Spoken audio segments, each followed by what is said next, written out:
What up, it's Brandon here. Today I'm going to talk about the time I got robbed and reflect on what happened. Try to teach you guys what I learned from the situation.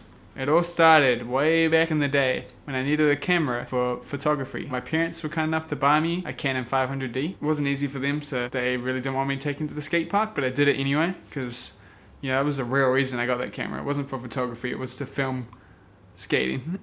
I was at the skate park with my cousin Josh. You've seen him in videos before, it's this guy. We were there filming for my full part. I was only 17 at the time. I think it was a weekday and it was like 4 p.m. at the latest. Probably like between 3 and 4 p.m. Still broad daylight. The day had been going super well. I had gotten so many clips and the angles of the clips came out perfect. I was so hyped with them. There was this fakey 540 I did, but my feet came like right over the camera. It was so cool. So super hyped about that. But Josh wanted to take a break for a sec. But as usual I didn't, so I just kept on skating. That's when I see this big group of dudes walk in, pretty sketchy looking dudes, and one of them starts talking to Josh. I don't think much of it at first because he knows a lot of people, but then a scooter kid comes up to me and tells me, "You should go check on your cousin over there." And I was like, "What?" And that's when I look over and Josh is ripping his bag out of some dude's hand while being shin kicked by someone else, running away, telling him to get away from him. And that's when they're chasing him, and I drop into the corner and tell them I was like, "What are you doing?" And they stop chasing him, and he's like to me, "Do you want to fight?" And I was like, "No, why would I want to fight?" And then that's when he stopped and turned around and went back to his little group of friends. I went to check if Josh was okay. That's when I looked back and noticed the dudes were holding my bag.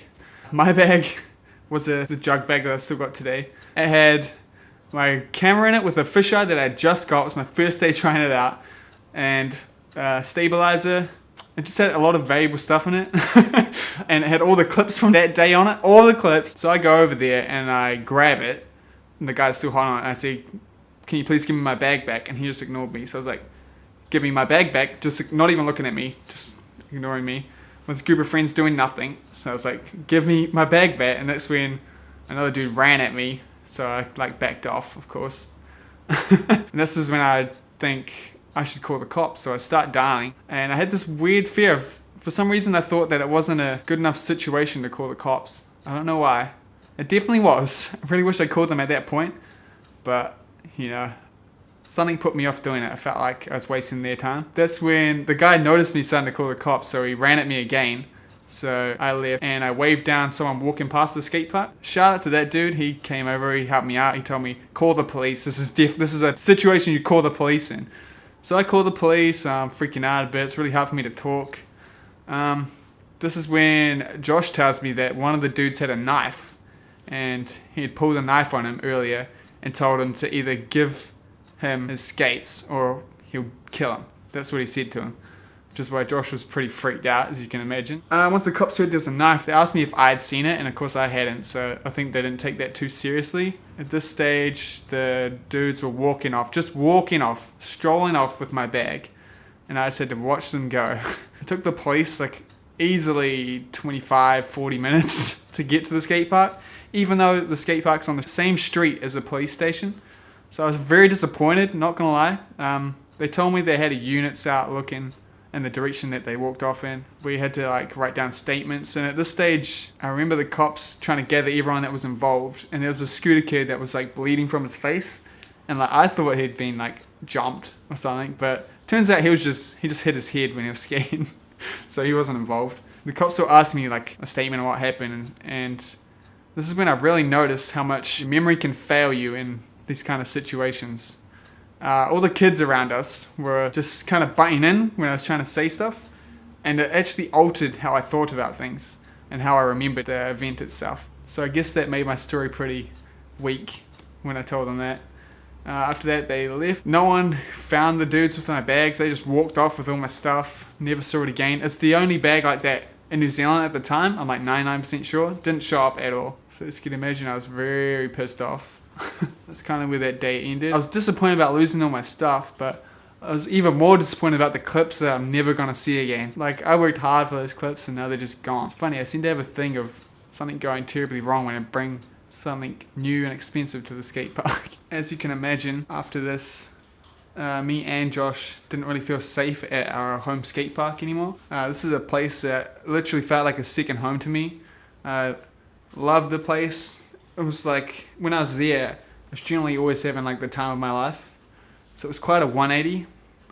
I think it did get to Josh a bit more than me because he had a knife pulled on him. I didn't. I really didn't want to let that get to me though. I didn't want to give them the satisfaction of knowing that not only did they steal my shit, but they also made me feel like I can't go do something I love. I still went despite them. I do think it's pretty messed up though that skate parks can become such an unsafe, scary place and that it attracts people that do stuff like this. On that note, if I ever saw this kind of situation playing out while I was there, I would try to step in. I would go up and stand with the person who's being robbed, you know, because even something as little as that can make such a big difference. Because I know I felt pretty alone at the time, but when me and Josh were there, we were the oldest ones there. Everyone else there was like probably between 9 and 13.